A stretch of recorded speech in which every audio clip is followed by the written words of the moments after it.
ছোট্ট একটা রুমাল দেখলে মনে করি কোন তাঁতি এটারে বানাইছে। একটা এই কি জানি কয় মাইক দেখলে মনে করি কেউ এটাকে বানাইছে। টেবিল দেখলে মনে করি কেউ বানাইছে। ফ্রিজ দেখলে মনে করি বানাইছে কেউ। একটা সুই দেখলে মনে করি কেউ এটাকে বানাইছে। আর এই বিশাল পৃথিবী, ওই বিশাল আকাশ কমিউনিস্টরা কয় এমনি এমনি হয়েছে। আমার বন্ধুগণ, মাথা নত হয়ে আসবে চিন্তা করলে কি বিশাল সৃষ্টি আল্লাহ পাকের। এই ছায়াপথ, এই গ্যালাক্সি, এর তুলনায় পৃথিবীর অবস্থান কোথায়? পৃথিবীর অবস্থানটা হচ্ছে, আমার হাতে এটা একটি কলম।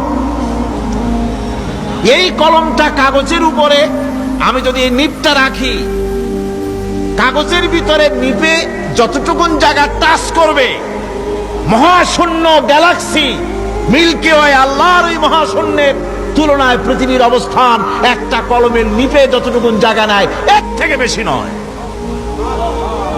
এই যদি হয় পৃথিবী, তাহলে সেই পৃথিবীর মানুষ আপনি কতটুকুন? সলিমুদ্দি বসিরুদ্দি খালি লাফায়। আমার বন্ধুগণ, লাভ কি? লাভের চোটে বলে হ্যান করেঙ্গে ত্যান করেঙ্গে, লাঠিকে আমদার মুগুর ভরেঙ্গে। কয়দিন পর শোনা যায় শীত হয়ে পড়ছে, কিছু নাই।